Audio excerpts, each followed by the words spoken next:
नमस्कार, मी संदीप देसाई। 4च्या बुलेटिनमध्ये सगळ्यात महत्त्वाची पुण्यातली बातमी आहे। मनसे गटनेत्याकडून पालिका उपायुक्तांच्या वाहनाची तोडफोड करण्यात आली। ॲम्ब्युलन्स वेळेत न मिळाल्यानं मनसे गटनेते आक्रमक झाले। कोरोनाबाधित मृतदेहावर ॲम्ब्युलन्स मिळत नव्हती, त्यांच्यावर संस्कार करण्यासाठी तो मृतदेह घेऊन जायचं होतं, मात्र ॲम्ब्युलन्स वेळेत मिळाली नाही आणि त्यामुळे संतापलेल्या मनसे गटनेत्यानं पालिका आयुक्तांच्या वाहनाची तोडफोड केलेली आहे। काय माझ्यावरती गुन्हे दाखल करायचे करा, काय भोगलेली माझं मला माहिती आहे। 5-5 तास जर माझ्या घरच्यांना सुद्धा नगरसेवक असून 15 वर्ष मी महानगरपालिकेमध्ये सेवा करतो। अधिक माहिती घेऊयात। वैभव सोनवणे आपले प्रतिनिधी आपल्या सोबत आहेत। वैभव, फक्त प्रशासनाकडून आश्वासनं दिली जात आहेत, ॲम्ब्युलन्स वेळेत मिळतील, सगळी आरोग्य यंत्रणा सुधारली जाईल, मात्र हे होताना दिसत नाही। लोकांचा संताप अनावर झालाय। संदीप, खरी गोष्ट आहे। याचं कारण ज्या पद्धतीचा प्रतिसाद सगळ्याच प्रशासकीय यंत्रणेकडून मिळतो तो अत्यंत संतापजनक आहे। वसंत मोरे हे स्वतः नगरसेवक आहेत आणि गेले जवळपास 3 महिने रोज नवी आंदोलनं वसंत मोरे करतात। अगदी रुग्णालयांच्या बाहेर जाऊन वाढलेल्या बिलांबाबत असेल किंवा औषधं जी असतील, इंजेक्शनांचा काळा बाजार असेल, या सगळ्याबाबत वसंत मोरे सातत्यानं आंदोलन करत आहेत। अनेक रुग्णांची बिलं त्यांनी कमी करून दिली, मात्र काल त्यांचे स्वतःचे साडू जे आहेत त्यांचा कोरोनामुळे मृत्यू झाला होता आणि जवळपास 3 तास ते मृत्यूचा पास बनवल्यानंतर, स्मशानभूमीचा पास बनवल्यानंतर ॲम्ब्युलन्सची वाट बघत होते शववाहिकेची, मात्र ती त्यांना मिळाली नाही। साधारण 3.5 ते 4 तास त्यांना वाट पाहावी लागली आणि त्याच्याच संतापातून त्यांनी आज नितीन उदास जे उपायुक्त आहेत पुणे महापालिकेचे, त्यांच्या गाडीची तोडफोड केली आणि सरळ आपला संताप जो आहे तो त्यांनी व्यक्त केलाय। आता हे योग्य की अयोग्य हा भाग दुसरा आहे। महापालिकेच्या अधिकाऱ्यांकडून सारवासारव होण्याचा करण्याचा प्रयत्न जो आहे तो केला जातोय की मुळात रुग्णालयाकडून माहितीच आम्हाला 8 वाजताच्या अंत्यसंस्कारासाठीच्या वेळेची मिळालेली होती आणि त्यानुसारच आम्ही ॲम्ब्युलन्स जी आहे ती उपलब्ध करून दिली असं महापालिका प्रशासनाचं म्हणणं आहे। मात्र वसंत मोरे यांचा संताप जो आहे तो साहजिक आहे। मी 15 वर्ष महापालिकेचा सभासद असताना सुद्धा महापालिकेचे अधिकारी जर माझ्यासोबत असं वागत असतील तर सर्वसामान्य माणसाची कैफियत नेमकी काय आहे हे यावरून स्पष्ट होतं, असा त्यांचा आरोप होता आणि त्रागा होता आणि त्यातूनच त्यांनी आपला संताप व्यक्त करत त्यांच्या गाडीची तोडफोड केली। अगदी संताप अनावर झालेला आहे। धन्यवाद वैभव, तुम्ही दिलेल्या संपूर्ण माहितीबद्दल। बघूया पुढची बातमी। कोल्हापूर जिल्ह्यामध्ये कागल, गडहिंग्लज नंतर आता भुदरगड तालुक्यात सुद्धा जनता कर्फ्यू लागू होणार आहे, कारण कोल्हापूर शहरासह जिल्ह्यामध्ये कोरोनाचा कहर सुरूच आहे। 24 तासांमध्ये 520 नवीन कोरोना बाधित रुग्णांची नोंद करण्यात आली आहे, तर रविवारी दिवसभरामध्ये 27 जणांचा मृत्यू झालाय। त्यामुळे जिल्ह्यामध्ये आजपासून घरोघरी सर्वेक्षण होणार आहे। वाढती रुग्णसंख्या आणि मृत्यूदर कमी करण्यासाठी सर्वेक्षण केलं जाणार आहे। गावनिहाय त्याचप्रमाणे शहरातील वॉर्डनिहाय समित्या ज्या आहेत त्या समित्या प्लस आशा, त्याचप्रमाणे शिक्षक आणि यांच्यासाठी सुपरवायझर या नेमण्यासाठी केंद्र शासनानं सूचना दिलेल्या आहेत आणि यांच्या माध्यमातून मोठ्या प्रमाणावर सर्वेक्षण हे प्रत्येक गावागावामध्ये आणि शहरांमध्ये सुरू करण्याचे निर्देश सगळ्यांना दिलेले आहेत। आणि याविषयीच बोलण्यासाठी आपल्यासोबत संदीप राजगोळकर आपले प्रतिनिधी कोल्हापूरहून आहेत। संदीप, आपण बघतोय कागल, गडिंग्लज नंतर आता भुदरगडमध्ये सुद्धा जनता कर्फ्यू लागू होणार आहे। काय सांगशील, लोकांचा सुद्धा याला उत्स्फूर्त प्रतिसाद मिळतोय का? लोकांची प्रतिक्रिया काय आणि रुग्णांची संख्या काय आता?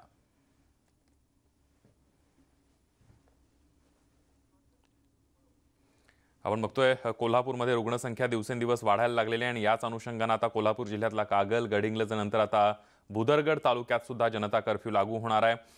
कोल्हापूर शहरासह जिल्ह्यामध्ये कोरोनाचा जर कहर बघितला तर 24 तासांमध्ये 520 नवीन कोरोना बाधित रुग्णांची नोंद करण्यात आली आहे, तर रविवारी एकाच दिवसामध्ये 27 जणांचा कोरोनामुळे मृत्यू झाला। त्यामुळे जिल्ह्यात आजपासून घरोघरी सर्वेक्षण होणार आहे। वाढती रुग्णसंख्या आणि मृत्यूदर कमी करण्यासाठी सर्वेक्षण केलं जाणार आहे। 3 तालुके गडिंग्लज, कागल आणि भुदरगडमध्ये आता जनता कर्फ्यू लागू होणार आहे। कागल आणि गडिंग्लजमध्ये झालेला आहे, तर भुदरगडमध्ये उद्यापासून जनता कर्फ्यू लागू होणार आहे, कारण रुग्णांची संख्या कमी होताना दिसत नाहीये। गावखेड्यापर्यंत कोरोनाचा कहर जाऊन पोहोचलेला आणि या सगळ्यामुळे आता कोरोना जर आटोक्यात आणायचा असेल तर जनता कर्फ्यू शिवाय पर्याय नाहीये। लोक सुद्धा याला प्रतिसाद देताना दिसत आहेत आणि त्यामुळे आता प्रत्येक ठिकाणी जनता कर्फ्यू लावण्याचा निर्णय लोकांमधून आणि प्रशासनामधून घेतलेला पाहायला मिळतोय। यानंतर आता काय रुग्णांची संख्या होते यावर नजर टाकावी लागणार आहे। मुंबईची लाईफलाईन अजूनही रुळावर न आल्यानं कामावर जाणाऱ्या मुंबईकरांना मोठा मनस्ताप सहन करावा लागतोय। मुंबईमध्ये 2 ठिकाणी प्रवाशांच्या संतापाचा उद्रेक पाहायला मिळाला। डोंबिवली ते वाशीच्या बससाठी भली मोठी रांग पाहायला मिळाली। सकाळी 7:15 पासून अनेक जण बसची वाट पाहत होते। महापालिकेची बस सेवा का सुरू करत नाही असा संतप्त सवाल प्रवाशांनी यावेळेला विचारला।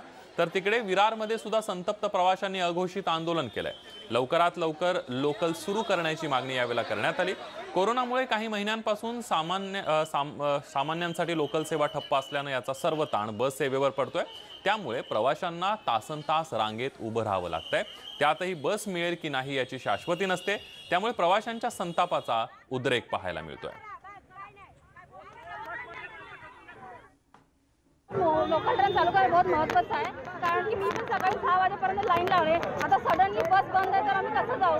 ऑफिसवाले समजत नाही की कुठून विरारवरून येते, तिथे रजिस्ट्रेशन लेटर देतात। ठीक आहे, तुम्ही जा, तुमचं कसं काय मग एकच घरी कमावणारी माणसं तिथं कसं चालणार? 4-5 महिन्यापासून लोकल बंद आहे। मुख्यमंत्री उद्धव ठाकरे यांच्यानंतर राष्ट्रवादी काँग्रेसचे अध्यक्ष शरद पवार यांनाही धमकीचे फोन आलेत। मागील 2 दिवसांमध्ये मुख्यमंत्री उद्धव ठाकरे आणि त्यांच्या पाठोपाठ शरद पवार, गृहमंत्री अनिल देशमुख यांनाही धमकीचे फोन आलेले आहेत। त्यामुळे राजकीय वर्तुळात खळबळ उडाली आहे। राष्ट्रवादी काँग्रेसचे अध्यक्ष शरद पवारांना धमकीचा फोन देशाबाहेरून आला होता, तर गृहमंत्री अनिल देशमुख यांना कंगना राणावतवर टिप्पणी केल्याप्रकरणी धमकीचा फोन आला होता।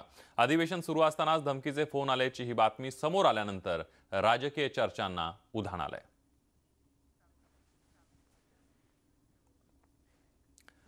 तर अभिनेत्री कंगना राणावतनं नवीन ट्विट केलेलं आहे। पालिका अधिकारी जबरदस्तीनं ऑफिसमध्ये शिरल्याचा आरोप कंगना राणावतनं केलाय। तसंच माझ्या शेजारच्यांनाही पालिकेनं त्रास दिल्याचा आरोप कंगना राणावतनं केलेला आहे।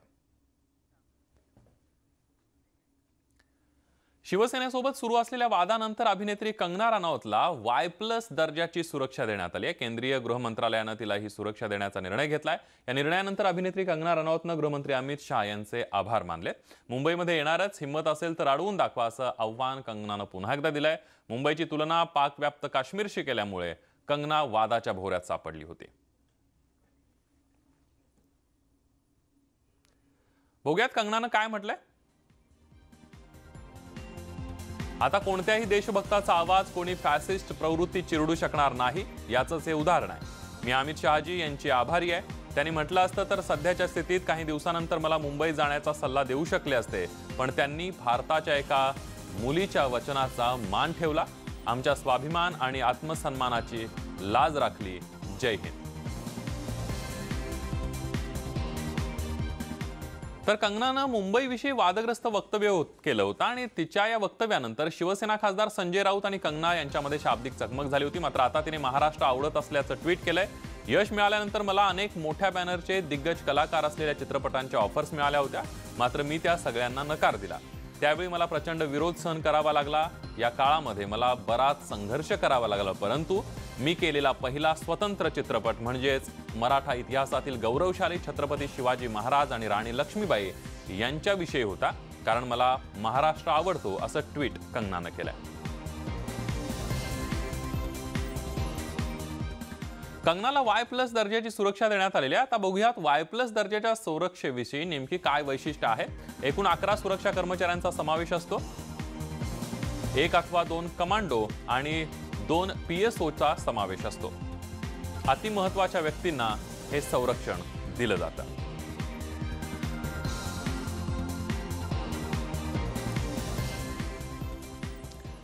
कंगनानं केलेल्या या वक्तव्यावर विविध राजकीय नेत्यांनी प्रतिक्रिया दिलेल्या आहेत। बघूया। मला एक गोष्ट फार उशिराने कळली, जी मला खूप आधीच कळायला हवी होती, ती म्हणजे काही गोष्टी अनुलक्षाने संपवायच्या असतात आणि काही गोष्टी दुर्लक्षाने संपवायच्या असतात। आपण नको उगाच त्यांचा उल्लेख करत जातो, त्यांच्याकडे लक्ष देत जातो आणि ते वाढत जातं। केंद्र सरकारला निवडणुका जिंकण्यासाठी काही करायचं असेल ते जातील, काही करतील, ते कुठलाही पॅरामीटर त्यांच्याकडे नाही। म्हणजे निवडणुका जिंकण्यासाठी काही करायचं ते करतील। कंगना राऊतला सुरक्षा दिली त्याच्याबद्दल आमचं 2 मतच नाही। दिलं केंद्र सरकारला वाटलं ते योग्य आहे, पण मुंबईला POK म्हणायचा, पोलिसांना शिवगाळ करायचा आणि BJPला ते जर आवडत असेल तर ते त्यांची मानसिकता। जी बाई पाक व्यक्त काश्मीरवर विश्वास दर्शवते पण मुंबई पोलिसांवर विश्वास नाही असं म्हणते, म्हणजे जिचा अतिरेक्यावर विश्वास आहे पण मुंबई पोलिसावर विश्वास नाही, तर ही बाई कोणाचं बोल बोलते, कोणाचं कोणत्या मुखातून? म्हणून मी पहिल्यांदापासून म्हणतोय, ही म्हणजे कंगना म्हणजे भारतीय जनता पक्षाची पक्षीय पोपट आहे आणि त्याच मुखातून ती बोलते. केंद्र सरकार तिला झेड सिक्युरिटी द्यावी, झेड+ द्यावी. आता कंगना राणावत म्हणजे पंतप्रधान अमित शहांच्या बरोबरची ती आहे, एवढं महत्त्व तिला द्यायचं. जे काय 4 पिक्चरमध्ये काम केली आणि महाराष्ट्रामधल्या पोलिसावर स्वतःचं नाव कोण विचारत नाही म्हणून स्वतःचं नाव मोठं करायसाठी आरोप करायचा आणि सिक्युरिटी मिळवून घ्यायची, तर महाराष्ट्रातली जनता हे खपवून घेणार नाही. उसको थ्रेट जो हो रहा है उसकी ज़बान की वजह से हो रहा है. उसने महाराष्ट्र में रह के रोजी रोटी कमाते हैं लोग, अपना स्टेट छोड़ कर के करोड़ों लोग महाराष्ट्र में आए हैं. उसको महाराष्ट्र को कहती है मिनी पाकिस्तान. वो महाराष्ट्र की पुलिस को गाली दे रही है महाराष्ट्र की, और यहाँ तक कि वो RSS की ज़बान बोल रही है. वो कह रही है कि मैंने इस्लामिक, यानी जो ये फिल्म लाइन में भी इस्लामिक ला रही है. अगर कोई मुस्लिम माइनॉरिटी का कोई आदमी उसमें एक्टर है या कुछ कर रहा है, आगे बढ़ रहा है, तो इसको इस्लामिक के अंदर कह के मैंने अपनी जान जोखिम में डालकर काम किया है. ये चीज़ें ऐसी और ऐसे को बिल्कुल सिक्योरिटी नहीं देना चाहिए. महाराष्ट्र निकाल देना चाहिए ऐसे लोगों को जो महाराष्ट्र का अपमान करते हैं. बघूयात कंगनाबाबत आणखी काही प्रतिक्रिया आलेल्या आहेत. अनसक्सेसफुल अभिनेत्री आहे, ती अयशस्वी अभिनेत्री आहे. तिला स्वतःचं करिअर करण्यासाठी भाजपमध्ये जायचे, त्याच्यासाठी हा सगळा बवंडर आणि हे सगळी प्रसिद्धी चाललेली आहे. दुसरी एक गोष्ट मी सांगू इच्छिते की ही अभिनेत्री ड्रग्सवर बोलते. 2008 मध्ये हिने हिच्या वाढदिवसाच्या पार्टीच्या दिवशी हिचा बॉयफ्रेंड अध्ययन याला कोकीन जबरदस्ती घ्यायला लावलं होतं आणि 2016च्या अध्ययनच्या इंटरव्ह्यू मध्ये अध्ययनने. विरोधी पक्षनेते देवेंद्र फडणवीस बोलतायत, थेट जाऊयात. मर्जीचे लोक नेमण्याकरता जो अध्यादेश काढला होता आणि ज्या अध्यादेशाचा आधार घेऊन राष्ट्रवादीच्या एका नेत्याने जाहिरात देऊन 10,000 रुपये भरून आमच्याकडे फॉर्म भरा म्हणजे आम्ही तुम्हाला प्रशासक नेमू, अशा प्रकारचं त्या ठिकाणी कृत्य केलं होतं. त्या संदर्भात आज ज्यावेळेस विधेयक मांडण्याचा प्रयत्न केला त्याला संवैधानिक आक्षेप आम्ही घेतला की उच्च न्यायालयात जे सरकारने ॲफिडेव्हिटवर महाधिवक्त्यांनी सांगितलेलं त्याच्या विसंगत हे विधेयक या ठिकाणी मांडलं जात आहे आणि आजच उच्च न्यायालयामध्ये केस आहे, त्यामुळे मांडण्यात येऊ नये. तथापि मेजॉरिटीच्या भरोशावर ते विधेयक सरकारने मांडलं. मात्र त्यानंतर उच्च न्यायालयामध्ये शेवटी पुन्हा महाधिवक्त्यांना तेच लिहून द्यावं लागलं आणि ते उच्च न्यायालयाने त्या ठिकाणी मान्य केलं. आणि जे आम्ही म्हणत होतो की मर्जीतले लोक तुम्हाला करता येणार नाहीत, लोकसेवक जे सरकारचे अधिकारी आहेत त्यांनाच करता येईल, त्याच्यावर शिक्कामोर्तब झाल्यामुळे एक प्रकारे लोकशाहीची हत्या करण्याचा प्रयत्न या सरकारच्या माध्यमातून जो करण्यात आला, आपल्या मर्जीच्या माणसांना सरपंच बनवून जे ग्रामपंचायतीवर कब्जा करण्याचा प्रयत्न होता, तो आज माननीय उच्च न्यायालयाच्या निर्णयानंतर आणि जो काही संघर्ष आम्ही सभागृहात केला त्यामुळे आता उधळून लावलेला आहे.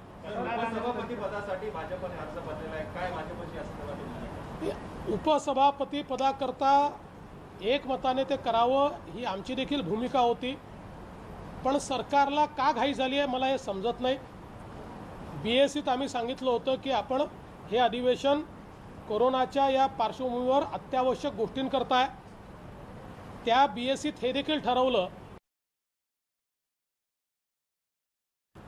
दुसरं त्या BSCत हे देखील ठरलं की ज्यांची कोविड पॉझिटिव्ह टेस्ट असेल त्यांना येता येणार नाही. अशा परिस्थितीमध्ये इलेक्शन एवढ्या घाईघाईनं करण्याचं कारण काय आहे? शेवटी आता हे अधिवेशन संपल्यानंतर तर लगेच काही अधिवेशन नाही आहे, पुढच्या अधिवेशनात देखील हे करता आलं असतं. परंतु जाणीवपूर्वक सदस्यांचा मतदानाचा हक्क डावलून अशा प्रकारे जर लोकशाहीमध्ये निर्णय थोपण्याचं काम हे सरकार करत असेल तर आमचंही मत आहे की मग आमची जो संख्या आहे आम्ही देखील निवडणुका करू शकतो आणि म्हणून आम्ही त्या संदर्भात फॉर्म भरलेला आहे. सर, मुख्यमंत्र्यांना धमकीचा फोन आला होता, माहिती मिळते का शरद पवार आणि गृहमंत्र्यांना सुद्धा अशाच पद्धतीचा धमकीचा फोन आला आहे, कशा पद्धतीने बघता तुम्ही? मला असं वाटतं की या संदर्भात धमकीच्या फोनच्या संदर्भात नीट चौकशी झाली पाहिजे. हे फोन खरे आहेत की कोणी जाणीवपूर्वक काही करतं आहे, अशा सगळ्या गोष्टींची चौकशी झाली पाहिजे आणि ज्यांच्याकडे फोन आलेले आहेत प्रशासनाने विशेषतः पोलिसांनी त्यांची काळजी घेतली पाहिजे. कंगना राणावत प्रकरणात सर केंद्र सरकारने सिक्युरिटी गृहमंत्री जे अनिल देशमुख त्यांनी म्हटले या प्रकरणात राज्य सरकारसह सगळ्या पक्षांनी विचार करायची गरज आहे का की कंगना राणावत यांनी मुंबई आणि महाराष्ट्राचा अपमान केला आहे. प्रश्न एवढाच आहे की जर आपण लोकशाहीला मानतो आणि संविधानाला मानतो तर कुठल्याही व्यक्तीचं जे जीवन आहे त्याची सुरक्षा करण्याची जबाबदारी सरकारवर आहे. त्यामुळे कंगना राणावतनी जे बोललं त्याचं समर्थन जरी आपण केलं नाही आणि करणारे नाही कोणी तरी देखील ती जर मुंबईमध्ये येणार असेल तरी सरकारची जबाबदारीच आहे. कारण आपण बनाना रिपब्लिकमध्ये राहत नाही, कायद्याच्या राज्यात राहतो.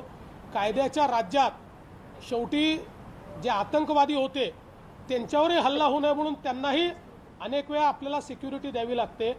हे तर या ठिकाणी ती कलाकार आहे त्यामुळे तिने चुकीचं वाक्य वापरलं असेल म्हणून आम्ही सिक्युरिटी देणार नाही किंवा त्यांच्यावर हल्ला करण्याची आम्ही परवानगी देऊ अशी भूमिका कोणालाही घेता येणार नाही. संविधानाने जे सगळ्या जबाबदाऱ्या टाकल्यात त्या जबाबदाऱ्याची पूर्तता केली पाहिजे. त्यांचा जो काही जे वाक्य असेल ते चुकीचं आहे त्याचा निषेध केला पाहिजे.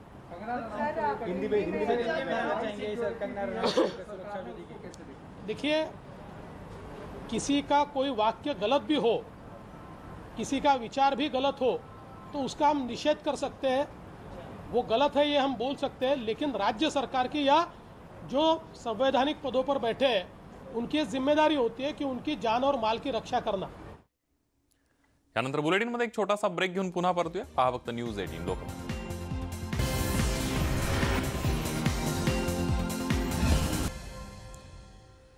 ब्रेकनंतर बातमी पिंपरी चिंचवड मधली आहे. पिंपरी चिंचवड महापालिकेनं 6 महिन्यांमध्ये कोरोनाशी लढण्यासाठी तब्बल 100 कोटी रुपये खर्च केलेत. मात्र पालिकेनं या कालावधीमध्ये एकही अँब्युलन्स खरेदी केली नसल्याचं धक्कादायक वास्तव समोर आलंय.